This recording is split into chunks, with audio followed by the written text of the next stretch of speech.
Fala galera, beleza? Sejam bem-vindos mais uma vez ao canal Assim Facilita. Antes do conteúdo, eu gostaria de recomendar que todos vocês pudessem dar uma olhadinha em nossas playlists. E sem mais conversa, vamos direto ao conteúdo de hoje, o melhor conteúdo acadêmico da internet.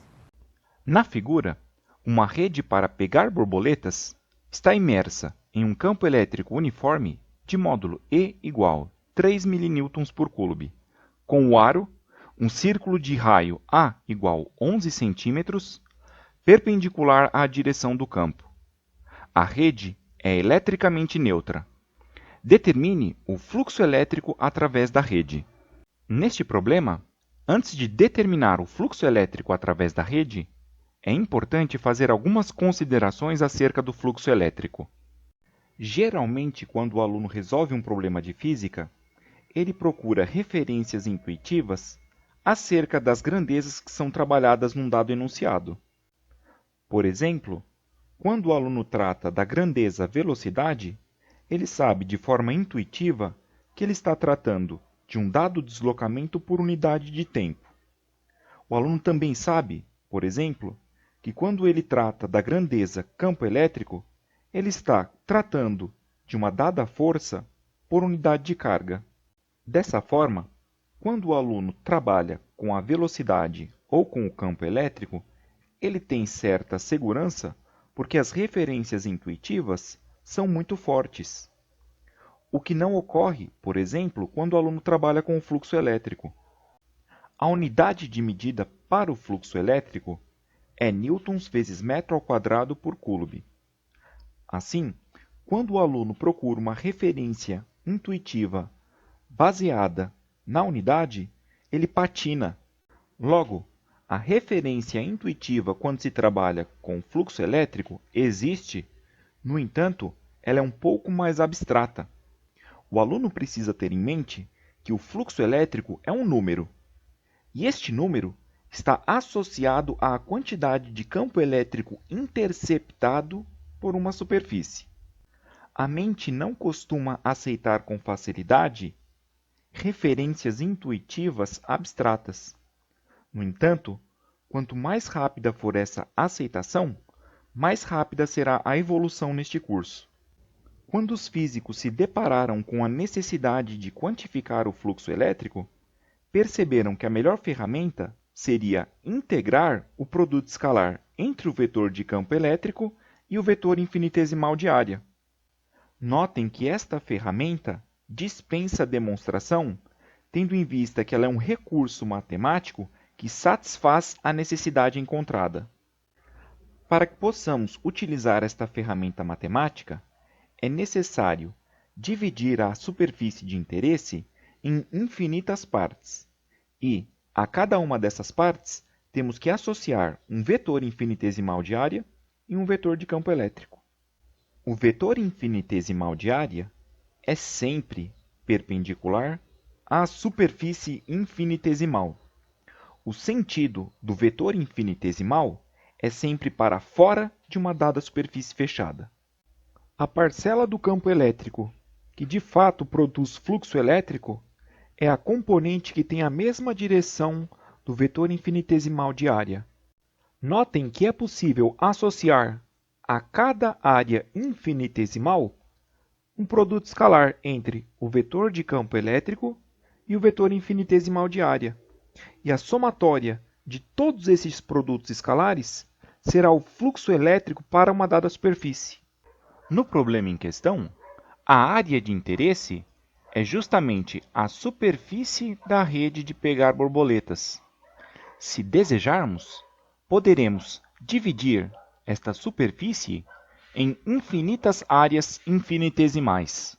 Poderemos também associar a cada um dos pequenos fragmentos nos quais a rede foi dividida um vetor infinitesimal de área. Este vetor será sempre perpendicular à superfície do fragmento e sempre apontará para a região externa, nunca para a região interna. Como já dito anteriormente, o fluxo elétrico para uma dada superfície é a somatória de infinitos produtos escalares entre o vetor de campo elétrico e o vetor infinitesimal de área.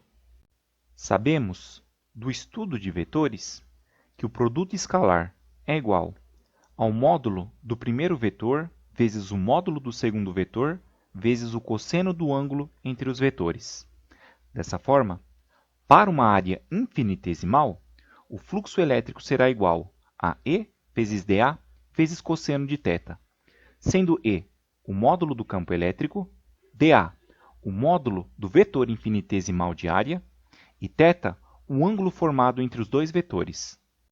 De forma resumida, o fluxo elétrico procurado é a somatória de todos os produtos escalares que se vinculam a todas as áreas infinitesimais. E é por esta razão que o problema só pode ser resolvido por meio da integração. Antes de prosseguirmos, vamos analisar uma ocorrência muito interessante acerca do produto escalar vinculado a uma área infinitesimal.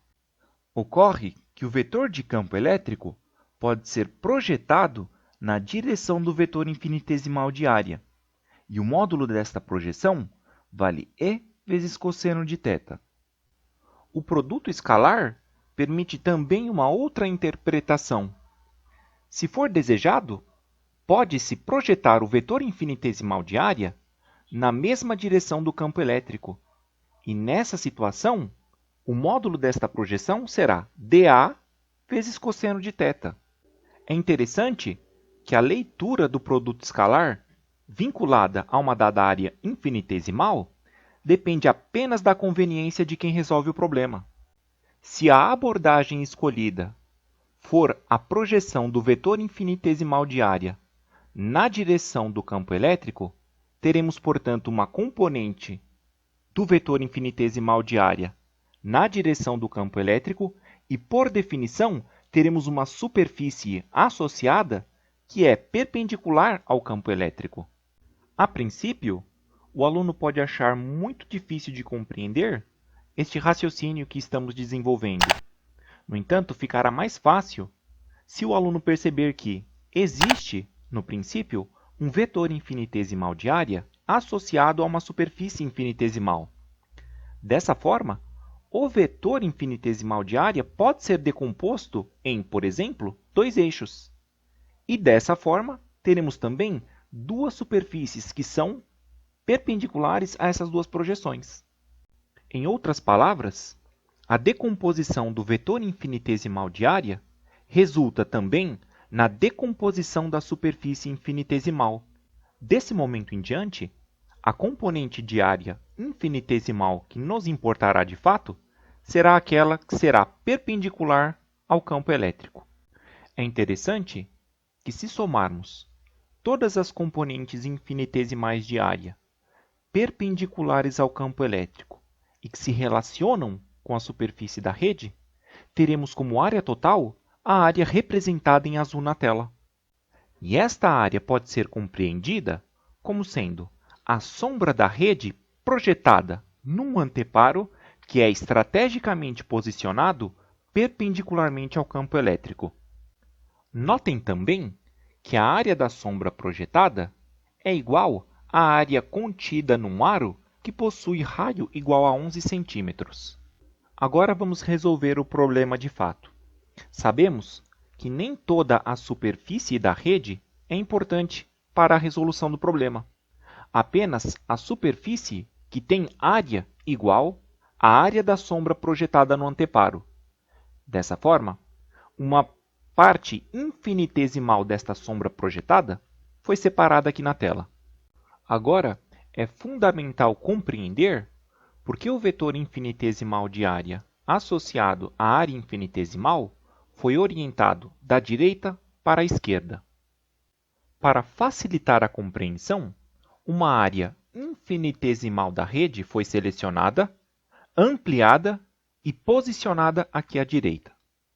Vamos aceitar que o vetor horizontal azul representa o campo elétrico e vamos aceitar que o vetor diagonal amarelo representa o vetor infinitesimal de área associado à superfície que foi segregada. Notem que o vetor diagonal amarelo é perpendicular à superfície segregada. Como já discutimos anteriormente, a componente da área que nos interessa tem a mesma direção do campo elétrico. Projetando o vetor diagonal amarelo na direção do campo elétrico, teremos uma componente horizontal que tem sentido da direita para a esquerda. Se repetirmos a mesma análise para todas as áreas infinitesimais da rede, perceberemos que todas as componentes de área na direção do campo elétrico serão horizontais e terão sentido da direita para a esquerda. Agora, na equação que fornecerá o fluxo elétrico solicitado, vamos fazer as substituições adequadas. Se convencionarmos que o vetor de campo elétrico está sobre o eixo x, poderemos descrevê-lo como sendo o módulo do vetor de campo elétrico vezes o vetor unitário I. O módulo do vetor de campo elétrico é fornecido no enunciado e vale 3 mN por coulomb. Mili pode ser trocado por 10 elevado a menos 3. Portanto, o vetor de campo elétrico pode ser descrito como sendo 3 vezes 10 elevado a menos 3i. O vetor infinitesimal de área pode ser descrito como sendo dA vezes menos i. dA é o módulo do vetor. I é o vetor unitário associado ao eixo x. O sinal é negativo porque o vetor infinitesimal de área aponta contra a orientação positiva do eixo x. Rearranjando os fatores, podemos dizer que o fluxo elétrico procurado é igual à integral de menos 3 vezes 10 elevado a menos 3 vezes dA vezes produto escalar I. Antes de continuarmos, vamos realizar primeiramente o produto escalar I.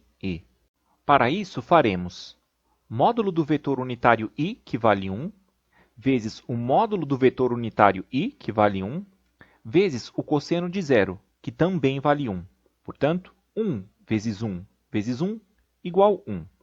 Notem que 0 graus é o ângulo formado entre os dois vetores unitários que compõem o produto escalar. Dessa forma, menos 3 vezes 10 elevado a menos 3 vezes dA vezes 1 é igual a menos 3 vezes 10 elevado a menos 3 vezes dA. Menos 3 vezes 10 elevado a menos 3 é uma constante e sairá da integral. Portanto, teremos que o fluxo elétrico procurado é igual a menos 3 vezes 10 elevado a menos 3 vezes integral de dA. Integral de dA vale A. Vamos nos lembrar que A é a área da sombra projetada no anteparo. Esta sombra, por ser circular, terá área igual a π vezes r ao quadrado, sendo r o raio do círculo. O raio do círculo vale 11 centímetros, portanto, 0,11 metros. Dessa forma, a área do círculo será igual a π vezes 0,11 ao quadrado. Finalmente, o fluxo elétrico procurado será igual a menos 3 vezes 10 elevado a menos 3 vezes π vezes 0,11 ao quadrado.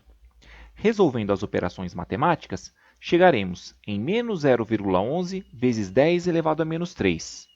Reescrevendo em termos de notação científica, teremos que o fluxo elétrico procurado, finalmente, é igual a menos 1,1 vezes 10 elevado a menos 4 newtons vezes metro ao quadrado por coulomb. Bom, galera, chegamos ao final de mais um conteúdo. Espero que tenha sido de proveito e aguardo vocês nos próximos vídeos. Um abraço, fiquem com Deus.